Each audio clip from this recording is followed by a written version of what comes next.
1장 5절 말씀입니다.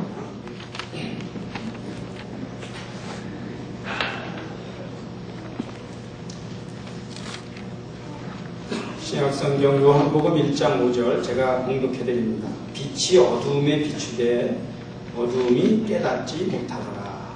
다같이 한번 시작.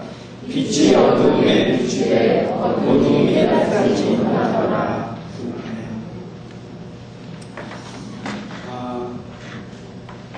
크리스마스에 대해서는 여러 가지 생각들이 참 많습니다. 저도 크리스마스에 대해서 몇 가지들이 있는데 그냥 크게 한 두어 가지만 생각을 해봤어요. 우리가 사실 올해는 크리스마스하고 주일하고 겹쳐요.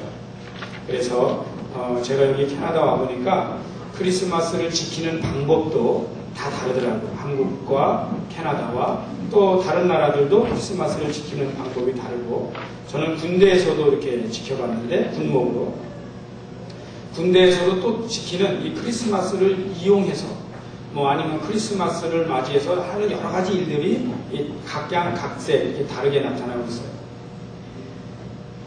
어떤 면에서 기독교의 절기 중에 가장 왜곡되어 있는 절기 중에 하나가 크리스마스입니다.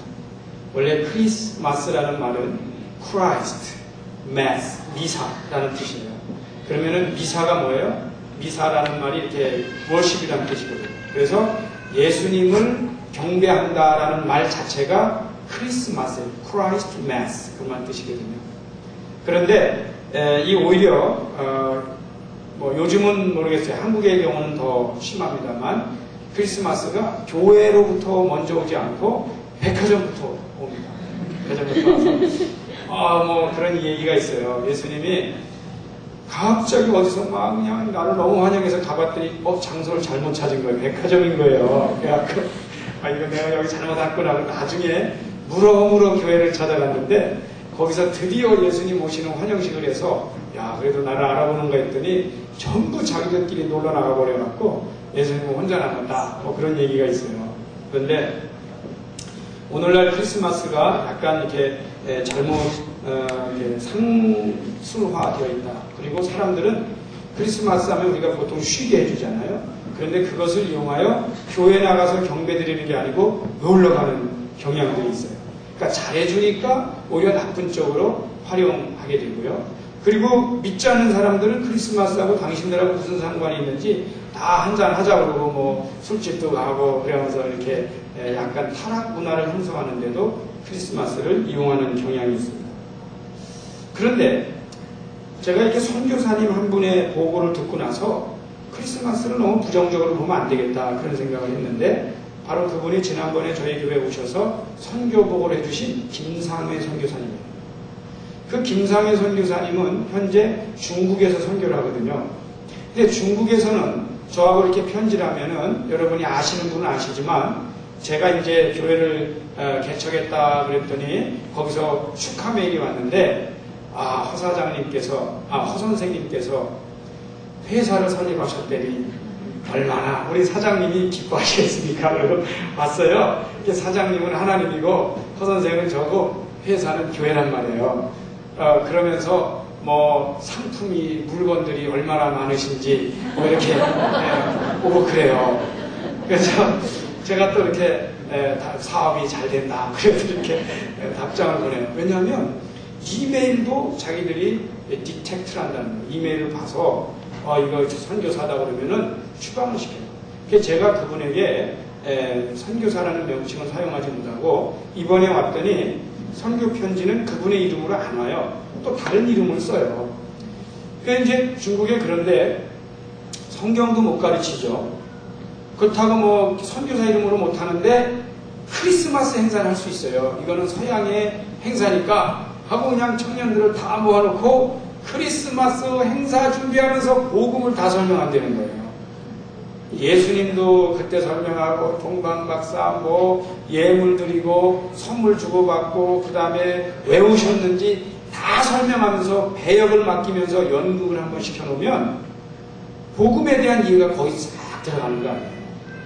그런데 여러분 교회에서 그런 행사 하려면은 중국에서는 엄두도 못 내지만 성탄 행사 하니까 호텔까지 빌려서 행사를 했다. 그 얘기를 들으면서 이게 굉장히 기초적인 복음 같고 굉장히 오염된 것 같아도 하나님께서는 세계 복음화를 위하여 이 크리스마스 행사를 쓰시는구나, 그런 생각이 들어요.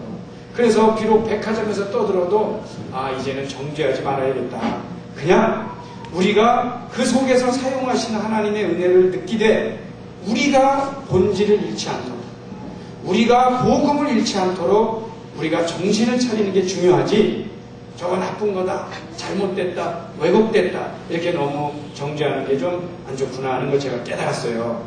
여러분 어디 선교지에 가시면 또 잘 모르는 사람에게 크리스마스로 복음을 증거할 수 있다. 이게 하나님께서 사용하신다 하는 걸 알게 됩니다. 그런데 예수님께서 이 땅에 오셨다 그랬어요. 근데 우리가 목적을 잃지 않기 위해서 저는 여러 가지 중에 제일 먼저 예수님이 이 땅에 오시면서 요셉의 아들로, 사람의 아들로 오셨어요. 그리고 정확하게 사람의 육체를 가지고 오셨단 말이죠. 그 말 속에는 사람들 속에 사람들과 동일한 모습으로 오셨다, 그런 겁니다. 이게 굉장히 중요한 진리를 담고 있습니다. 사랑은 그 사람이 되는 겁니다. 한번 아멘 하시죠. 사랑은 그 사람이 되는 겁니다. 그래서 우리 가운데는 몇 가지의 갈등이 있습니다.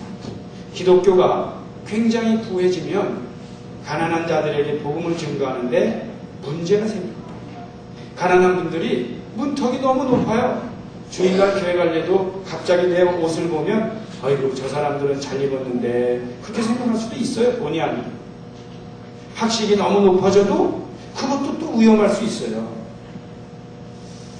사실은 그 사람이 돼야 되는데, 그래서 그런데 모든 교회가 다 가난할 수도 없고 모든 교회가 다 부자가 될 수도 없어요. 그러다 보니까 이제는 선교의 목적에 따라서, 사명에 따라서 다양하게 선교하는 모습으로 교회 모습이 드러나고 있어요. 오늘날 교회가 어느 분이 그렇게 말해요. 교단이 왜 그렇게 많습니까? 교회가 왜 그렇게 많습니까? 그래서 저는 그 말도 이렇게 표현해요. 다양한 사람들을 다양하게 전도하기 위해선 교회의 모습도 다양해야 한다. 성결교도 있고 감리교도 있고 장로교도 있고 뭐 순복음도 있고 다 다양하게 사람들을 전도한다. 그렇게 목표를 잃지 않으면, 자기들의 도그마에만 빠지지 않으면 그것도 좋을 수 있다 하는 겁니다. 다양한 모습으로 사람들에게 다가가요. 그런데 사람 속에 예수님이 오셨는데 그게 뭐냐, 표현이 뭐냐, 그것은 하나님의 사랑의 표현이에요. It's demonstration of God's love. 하나님의 증거의 증거. 내가 너희를 사랑한다. 그래서 내가 여러분 속에 I decided to be among you because I love you. It's a demonstration of my love to you. 내가 너희를 너무 사랑해서 내가 너희들 가운데 함께 있기로 했다 하는 거예요. 저는 두 군데 정도는 있어 봤어요. 뭐 사람의 경험이기 때문에 할 수 없어요. 제가 많은 얘기를 안 하려고 하지만 제가 본의 아니게 군대에서 한 3, 4년을 있어 보니까 그전에는 군인들을 잘 이해 못 하거든요. 근데 그 속에 들어가 보니까 애정이 생겨요. 애정. 여러분 그거 아세요? 어떤 분들은 군에 있어 하면서 시종 일관 제대하는 날까지 욕만 하다 나가는 사람이 있어요. 그래서 한국의 모든 남성은 군대만 갔다 오면 다 욕 잘해요. 그런데 애정이 생겨요. 참 애정이 생겨요. 여러분 남녀노소 다 즐기는 연애 얘기를 하나 하면, 제가 이제 군대에 있을 때 저희 아내하고 편지를 주고받았어요. 편지를 주고받는데 제가 그때 군대 교회 건축을 하나 하고 있었어요. 그래서 제가 뭐라고 그랬냐면 어디로 나를 찾아와라 그랬어요. 그러니까 부대로 찾아오라고 하는 거예요. 그리고는 제가 군목이니까 위병소, 그러니까 거기 그 정문에다가 전화를 해서 야 오늘 귀하신 분이 오니까 그분이 오시면 잘 모셔라 교회로. 누구냐? 그게 나하고 어떻게 될 수 있는 사람이다. 그럼 이제 아가씨가 하나 오면 잘 모시라고 했는데 오기로 한 시간이 됐는데 안 오는 거예요. 아무리 기다려도 안 오는 거예요. 여러분 아시죠? 아무리 기다려도 안 오는 거예요. 그래서 제가 나중에 걱정이 돼서 알아봤더니 이 아가씨가 군대로 오긴 왔는데 너무나 이 큰 사람들이 총 들고 서 있으니까 자기가 신고 안 하고 접근하면 쏠 줄 알고 그때 이 아가씨는 캐나다에서 10년을 살았고 또 한국엔 처음 와갖고 군대로 왔더니 총 든 사람이 지키고 있는데 허락을 안 받고 길을 건너가서 거기 접근하면 쏠 것 같더래. 그래갖고 30분을 왔다 갔다 한 거예요. 그러니까 이 의병소에 있는 병사들도 이게 불안하지. 어떤 아가씨가 왔다 갔다 하는데 분명히 저기 목사님 소개한 사람 같은데 안 하니까 할 수 없이 의병소에 있는 병사가 이탈을 해서 건너가갖고 혹시 목사님 찾아온 사람 아니냐 그래갖고 이렇게 들어왔어요. 그런데 이 양반이 이 군대를 보라 그래요. 그리고 나보고 왜 군대 생활하냐 뭐 이런 식으로 말하는 사람인데 와서 군대를 턱 보더니 애정이 생기는지 이 군인들을 보고 다 반말이야 이제는. 그때는 그렇게 무서워하더니 야 김병장 너 일로 와 그래갖고 계급 1등병, 2등병, 3병 병장 하는데 오래 걸리는데 그거 딱 알아갖고 계급 부르고 애들을 사랑하는 거예요. 그거 어느 날 저보고 데리고 오라는 거예요. 자기가 자신 있는 놈이 하나 있는데 오뎅국은 자신 있다. 데리고 오라. 그런데 그 사람들 속에 들어가면 애정이 생깁니다. 두 번째로 저는 이민을 와봤어요. 이민을 와봤더니 이민 사는 분들이 독특한 역사가 많아요. 여러분 죄송합니다. 우리 이민 사회 속에는 별의별 참 훌륭한 분들이 많잖아요.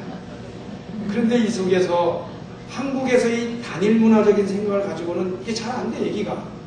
그래서 이민을 살아보니까 여러분들에 대한 애정이 생겨요. 사랑이 생겨요. 그 몸으로, 그 모습으로 온다고 하는 게 이렇게 중요한 거예요. 하나님께서 사람들에게 이 애정으로, 사랑으로 이 가운데 오셨다.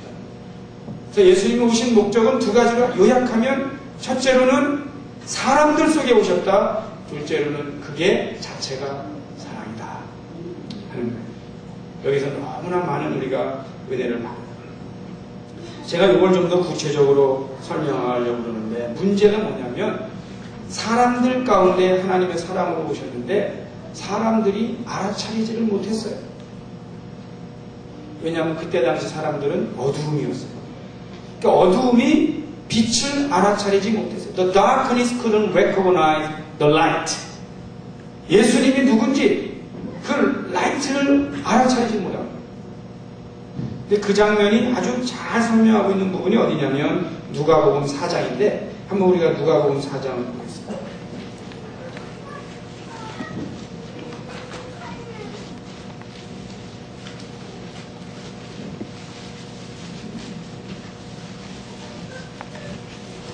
누가복음 4장 42절 누가복음 4장 42절부터 44절이에요.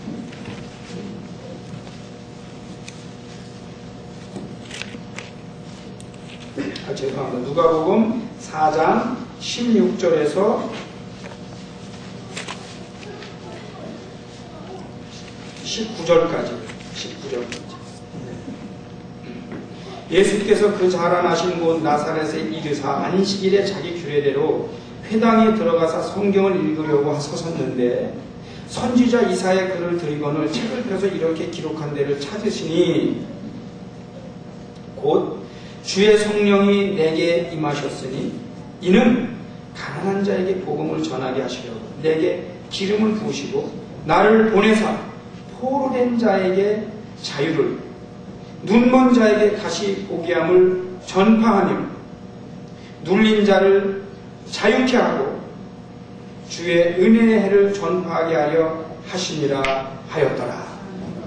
예수님이 이걸 전파했는데 아까 제가 말씀드렸던 그 전체적으로 보면 이 말씀을 예수님께서 다 하셨는데 그 다음에 여러분 26절, 27절을 봐주세요.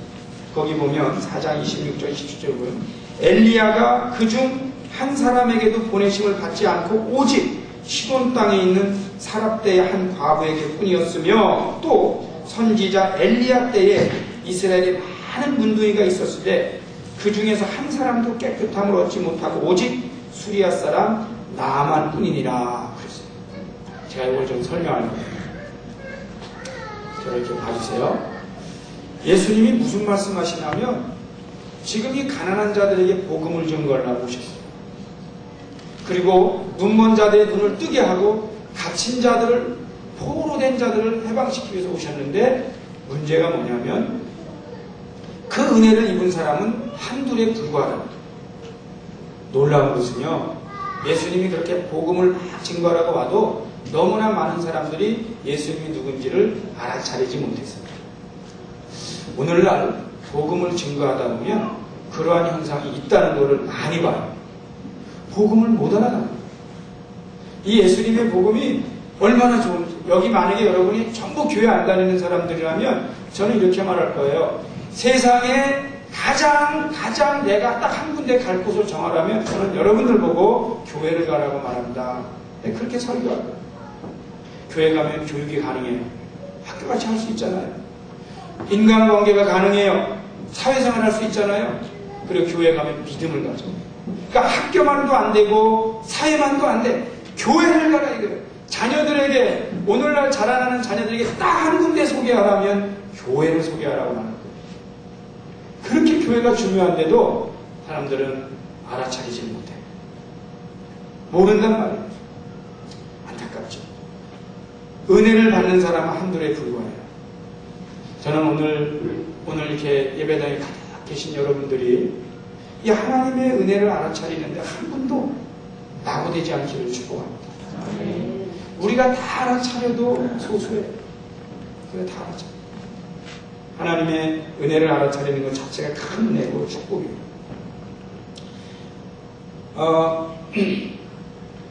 그런데 예수님께서 이 땅에 오셨는데 사람들 가운데 오셨어요. 근데 예수님께 유혹이 닥쳤어요. 여러분, 사람을 사랑하러 왔는데 사람을 사랑하러 온 그 사람들에게 유혹이 하나 있습니다. 그게 뭔지 알아요?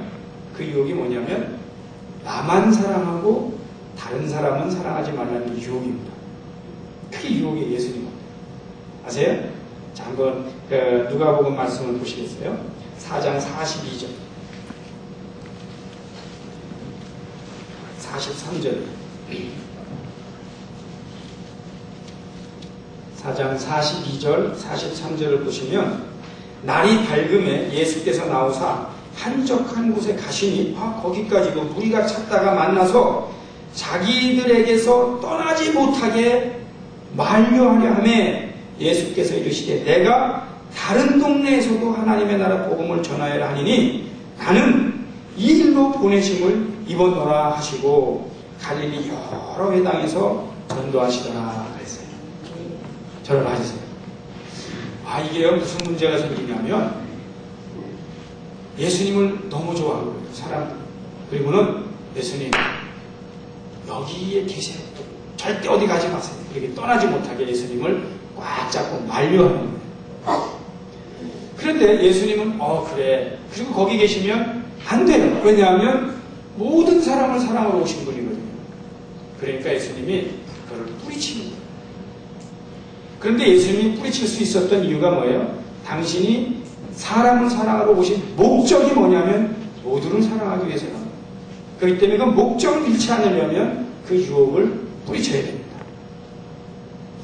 만약에 저에게 이런 유혹이 왔으면 저도 뿌리치기가 어려울 것 같은 생각이 들어요. 왜냐하면 여기 계시라고 우리가 이렇게 잘해주겠다. 당신만한 인물이 없다. 그러면서 속으로 알긴 아는구나. 그리고 그냥 그러면 그러지. 그리고 이렇게 앉을 수 있어요.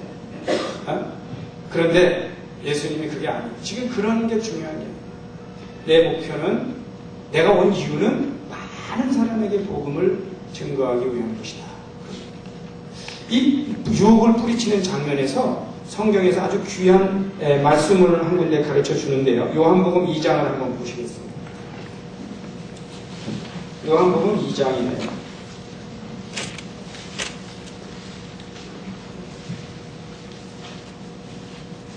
23절에서 25절을 보면 요한복음 2장 23절에서 25절까지 거기 보면 6월절에 예수께서 사람에게 계시니 많은 사람이 그 행하시는 표적을 보고 그 이름을 믿었으나 예수는 그 몸을 그들에게 저에게 의탁지 아니하셨으니 이는 친히 모든 사람을 아세요. 어떻게 하시냐면 또 친히 사람의 속에 있는 것을 아심으로 사람에 대하여 아무의 증거도 받으실 필요가 없음이니라. 여러분 저를 봐주세요. 다시 이거 굉장히 중요해요. 뭐냐면 예수님이 기적을 막 행하셨더니 너무나 많은 사람들이 예수님을 찾아왔습니다. 그러나 예수님은 그들에게 자기 몸을 맡기지 않아요. 그러면서 뭐라고 그러시냐. 예수님이 그들 속에 있는 마음을 다 아세요. 뭐냐면 자기를 사랑하고 자기를 쫓아온 그 사람들이 그 비슷한 마음을 가지고 자기를 죽일 수 있어요. 사람은요 그런 면이 있습니다. 여러분 제가 다시 한번 복음 안에서 여러분에게 말씀드립니다. 사람은 믿음의 대상이 아닙니다. 사람은 사랑의 대상일 뿐입니다. 사람을 믿었다가 실패 안 하는 사람은 아무도 없습니다. 왜냐하면 사람은 그만큼 실패하게 되어 있어요. 그게 그 사람의 의도였던 아니었던 간에 그래서 제 마음에 하나님 주신 은혜가 있어요. 사람은 믿음의 대상이 아니고 사랑의 대상이다. 그래서 저는 안 믿긴 하지만 사랑은 해요. 여러분 참 불편하시죠? 네, 제가 여러분을 전적으로 신뢰하진 않지만 끝까지 사랑하기로 했어요. 왜냐하면 사랑은 본질적으로 신뢰의 대상이 아니에요. 예수님도 그걸 이미 다 하셨어요. 그래서 사람들이 나를 십자가에 crucify him, all the crowds cried to crucify him. 예수님을 십자가에 못 박아라, 십자가에 못 박아라. 예수님 군중 가운데 제가 알기로는요, 그들 딱 예수님 모셨으면 나 따라오던 사람들을 확인할 수 있어요. 왜 못하겠어요? 그 많은 군종. 왜 못하겠어요? 그 동네 다 살던 사람들인데. 왜 못하겠어요? 내가 설교할 때 수만 명씩 따라왔는데, 설교하면서 얼굴 정도 보는데. 근데 그들이 주여 했던 그들이 못 박아라 한다 이거예요. 예수님은 다 아세요. 사람은요 다 그런 면이 있어요. 그래서 우리가 그걸 알게 되면 어떻게 돼요? 겸손해질 수밖에 없는 거예요. 겸손해질 수밖에 없어요. 사람을 정죄할 필요가 없어요. 그냥 겸손해질 수밖에 없어요. 저는 이 말씀을 한 1, 2년 전에 깨닫고 설교 중에 한 번 했더니 우리 지난번에 세례받던 여학생 하나가 이 말씀을 꽉 붙들었나 보더라고요. 뭐라고 붙들었냐면 사람은 신뢰의 대상이 아니고 사랑의 대상이다 그랬는데 본인은 사람 만나러 왔다가 하나님 목사님 설교를 듣고 하나님 만나러 오기로 변했다는 거 아니에요. 그 잘한 겁니다. 할렐루야. 어떤 분들은 사람 때문에 상처받고 사람 만나러 왔다가 그게 잘못돼서 하나님 떠나는 일들은 기본이 잘못된 겁니다. 여러분 그걸 가지고 너무 억울하다고 컨텐츠 필요 하나도 없어요. 처음부터 잘못하는 거예요. 그렇게 여러분이 대단한 의인도 아니에요. 그리고 상대가 그렇게 엄청나게 나쁜 사람도 아니에요.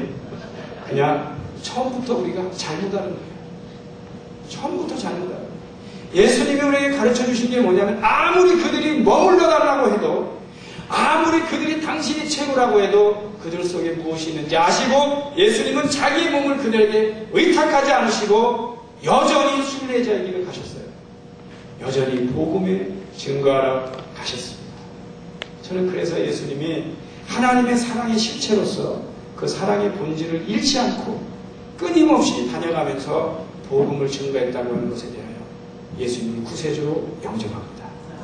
내가 예수님을 구세주로 영접합니다.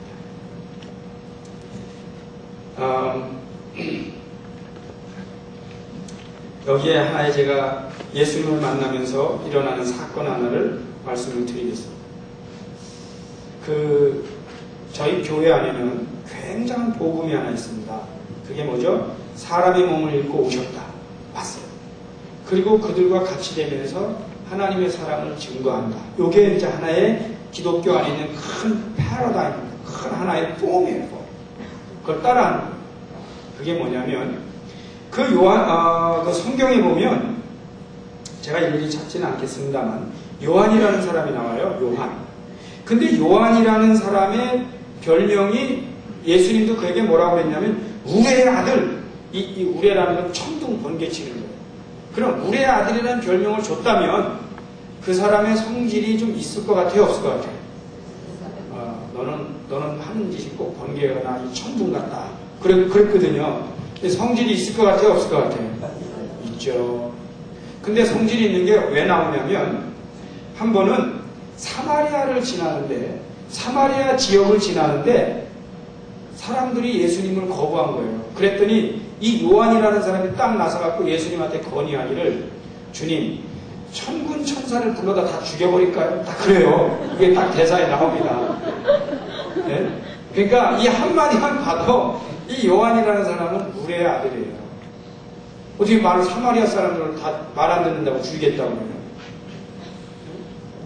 그런데 사도행전에 보면 빌립이라고 하는 사람이 지난번에 제가 말씀을 드렸는데 빌립이라고 하는 사람이 사마리아 지역에 가서 복음을 증거합니다. 그런데 빌립에 의해서 복음 증거 받은 사람들은 요한의 세례만 알지 성령의 은혜를 몰랐어요. 그때 사도들이 누구를 파송하냐면 베드로와 요한을 파송합니다. 중요한 얘기예요. 그게 누구냐면 요한은 어디로 가냐면 사마리아 지역에 가요. 옛날에 죽여버릴까요? 한 그 사람들한테 가서 성령을 받도록 안수기도를 합니다.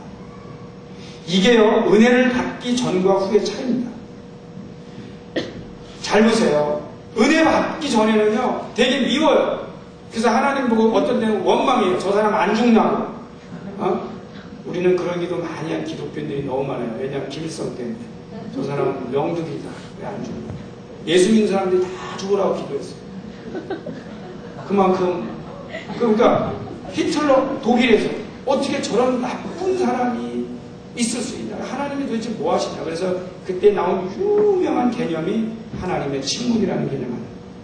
어떻게 그럴 수 있냐. 그런데 그 사람에게 복음을 증거하러 가는 것이 기독교의 복음만 있다는 겁니다. 그게 예수입니다.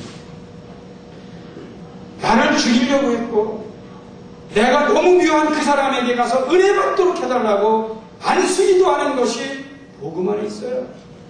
그걸 가르칠 수 있는 유일한 사람이 누구냐면 예수님이에요. 왜냐하면 하나님이 그렇게 하십니다.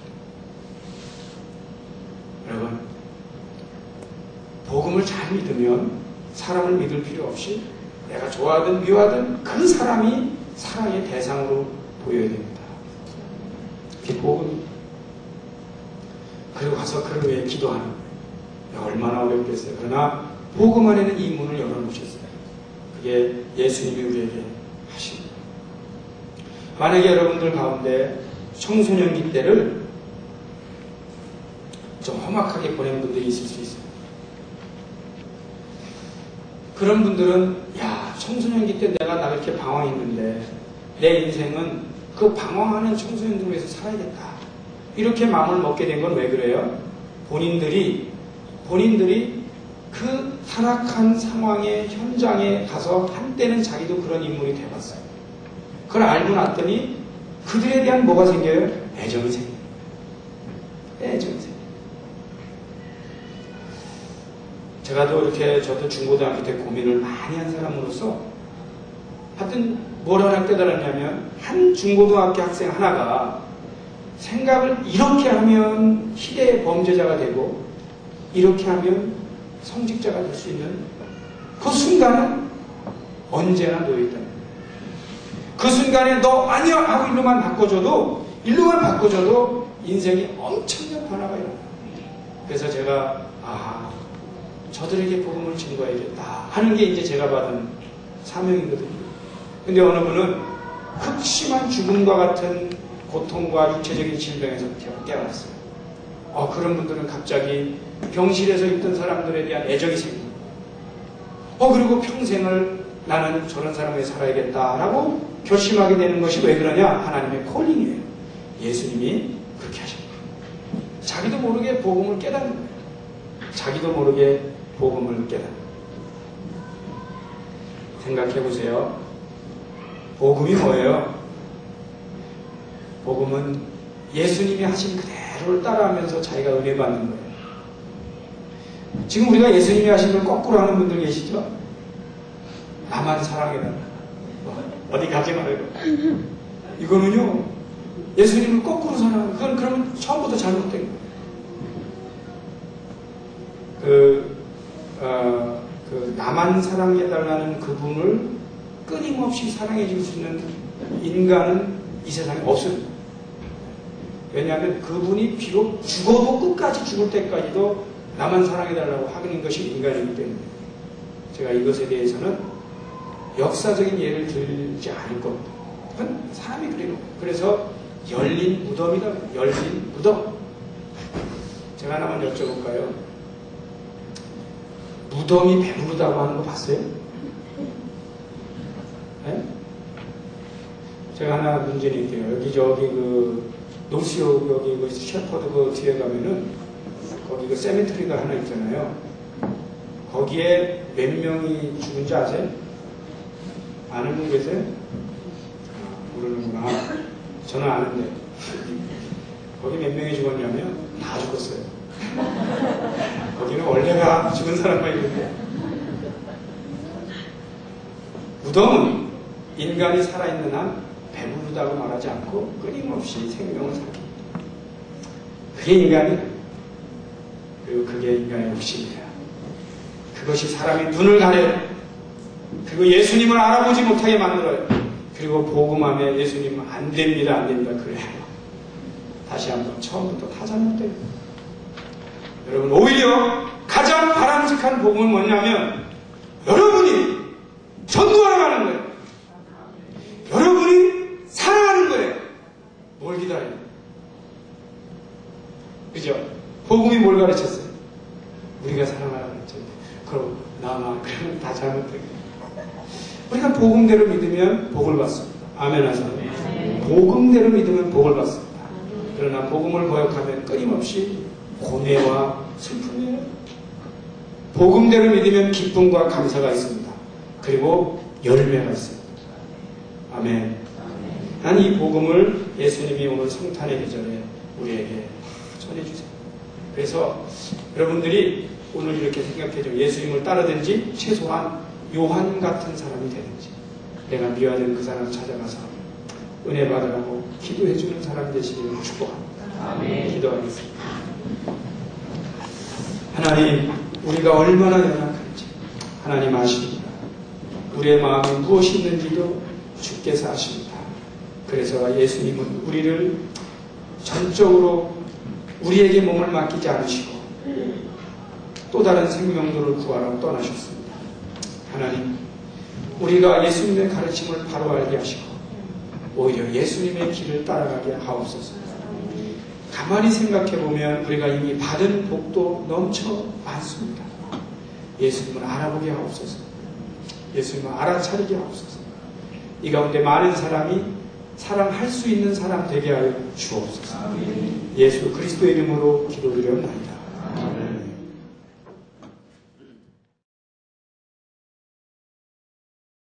여러분들에게도 같이 하는데 이제 한국 사람들이 3D 현상이 나타났다 그러면서 제일 많이 지금 문제가 뭐냐면 힘든 일을 안 하려고 그런다 그런 말 있잖아요. 손에. 그래서 뭐라 그래요? 직업이 없는 사람이 너무 많아요. 한국 가면은 이제 그분들을 실업자 또는 실업가라고 그러더라고요. 그런데 그렇게 실업가들이 많은데 직장 구하는 데 가잖아요.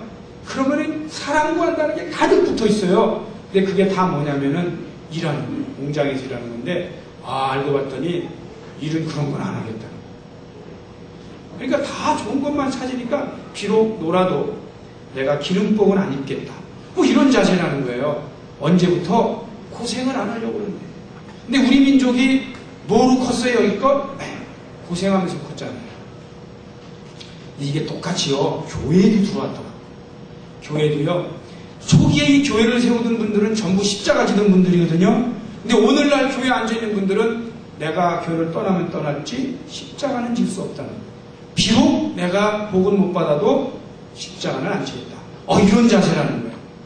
일을 안 하겠다 이거예요. 이게 큰 문제예요. 근데 이게 당시에 세리마태가 이걸 지적합니다. 그러니 나라를 뺏기지. 그러니 우리가 정신없고 장님이 되지. 그 다음에 18장을 한번 보시겠습니다. 18장.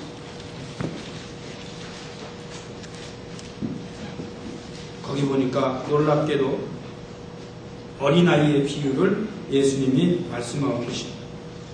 근데 이 비유의 전체 제목이 뭐냐면 교만입니다. 교만. 여러분 이미 가진 것이 조금 있고 괜찮으면 안일과 교만에 빠져 있습니다. 알고 봤더니 이분들은 프라우드는 되게 강해요. 아주 자존심이 강하다 이 말씀입니다. 제가 러시아를 가봤더니요. 러시아를 가봤더니 아파트나 자동차나 이런 게 이 캐나다보다 많이 떨어져요. 그런데 제가 러시아에 가서 지하철을 좀 타고 싶더라고요. 그래서 학생 하나의 도움을 얻어서 지하철을 탔는데 이거는 거의 철 장갑차 수준이에요. 무서워요. 지하철 타니까 침침하고 어둡고 전기도 별로 없고 그리고 진짜 여기서 누가 갑자기 러시아 출신 누가 깽이 나타나서 나 잡아갈 것 같아요. 좀 무서워요. 그런데요. 러시아 사람들하고 얘기를 해보면요. 이 양반들이 또 보니까 자부심이 대단해요. 몇 개가 있냐면 로켓 이게 달나라 우주선을 미국보다 빨리 쐈다. 이 지하철 이거 고물이지만 이게 세계 최초의 지하철이다. 안 바꿨대. 제가 거의 소위 말하면 골동품의 수준의 지하철을 탄 거예요.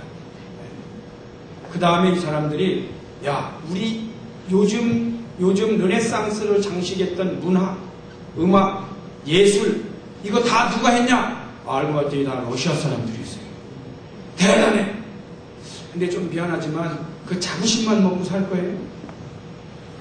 제가요 러시아에 이렇게 거기 모스크바에 갔더니 맥도날드라든지 맛있는 게 많아요. 그래서 거기서 10시간 이상을 기차를 타고 가는 시골을 가봤어요. 그랬더니 시골 가자마자 얼마나 추운지 그리고 사람들이 눈에 띄는데 쓰레기통을 뒤지는 거예요. 그러니까 모스크바는 잘 사는데 다른 데는 다 못 사는 거예요. 제가 언제 한번 말씀드렸는지 모르지만 제가 거기 가갖고 사람들에게 대접을 하고 싶었어요. 제일 좋은 거를 대접하고 싶었어요. 돈은 하여튼 내가 여기서 다 쓰고 가는 한이 있어도 목사님께 부탁해서 이 모든 사람에게 최고의 음식을 대접하겠다 그랬더니 정말 하겠냐? 정말 하겠다 그랬더니 그러면 맥도날드를 사라며. 그래서 그러냐고. 왜 그러냐 그랬더니 맥도날드 저기 들어왔는데 작년인가 들어왔는데 거기 가본 사람이 별로 없다는 거예요. 그래서 만약에 제가 맥도날드를 가주면 너무 좋아할 거래요. 그래서 가자. 그리고 다 6명인가 하여튼 갔어요. 갔는데 먹는데요.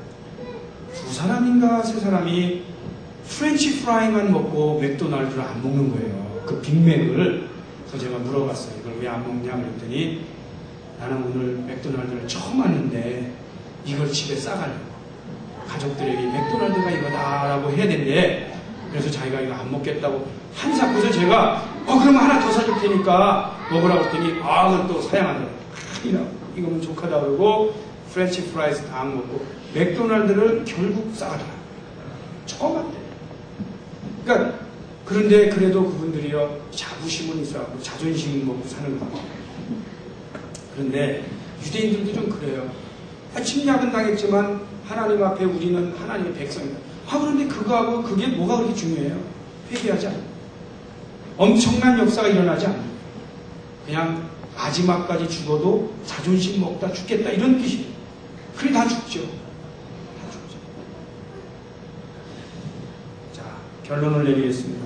제가 다 내릴 수는 없지만 가장 중요한 게 뭐냐면 2가지만 이야기를 하겠는데 마태복음에서 깨어있으라는 표현을 2번 합니다. 깨어있습니다. 우리가 지금 정신 바짝 차리지 않으면 다 죽는다 그런 뜻입니다. 사탄의 먹이가 되는 거예요. 깨어있어요. 우리 성도님 여러분 깨어 있으시기를 축복합니다. 자존심만 먹고 살지 마세요. 네? 과거만 먹고 살지 마세요.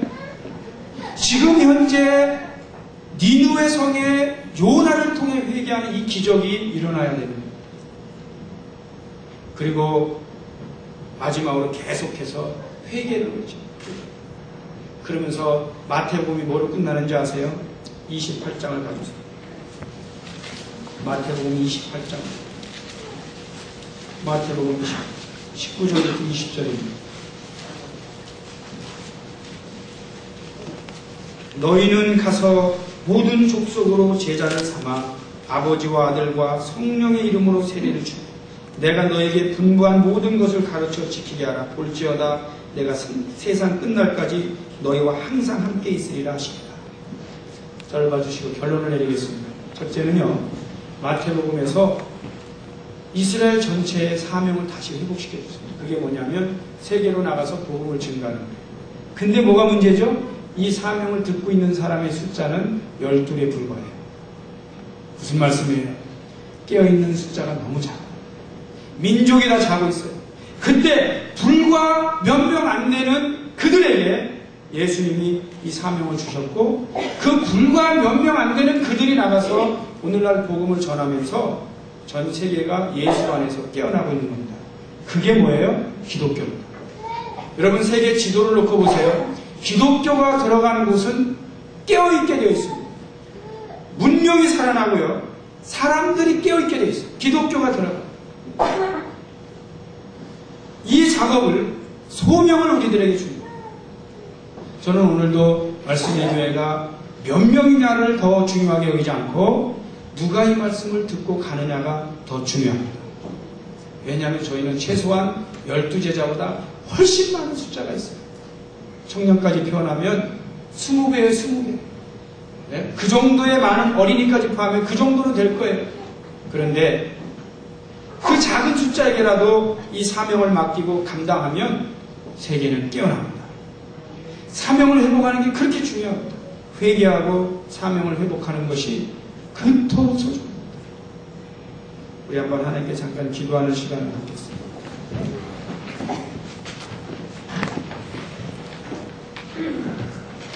한 30초, 1분밖에 시간이 없네요. 하나님, 우리가 깨어서 회개하고 사명을 회복하게 하시고 그리고 교만과 자존심, 과거 이런 것보다 더 중요한 게 내가 깨어서 회개하는 겁니다.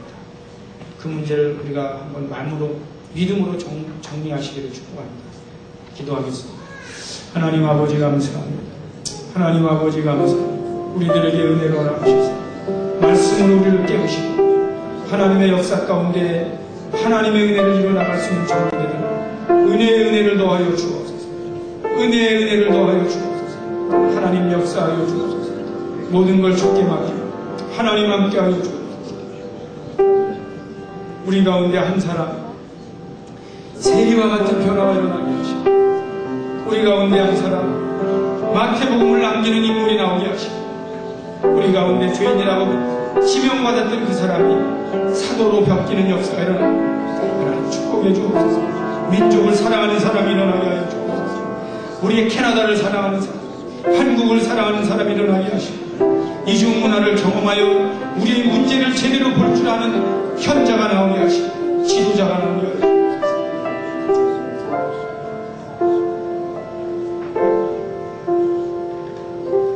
하나님 아버지 감사합니다. 우리들에게 세리의 엄청난 변화와 세리의 엄청난 하나님의 계시의 말씀을 우리에게 들려주셔서 감사드립니다. 우리가 이 말씀을 붙들고 하나님과 우리 사이에 회개와 깨어짐과 사명을 감당하는 역사가 일어나게 하여 주옵소서. 예수 그리스도의 이름으로 기도드리옵나이다. 아멘.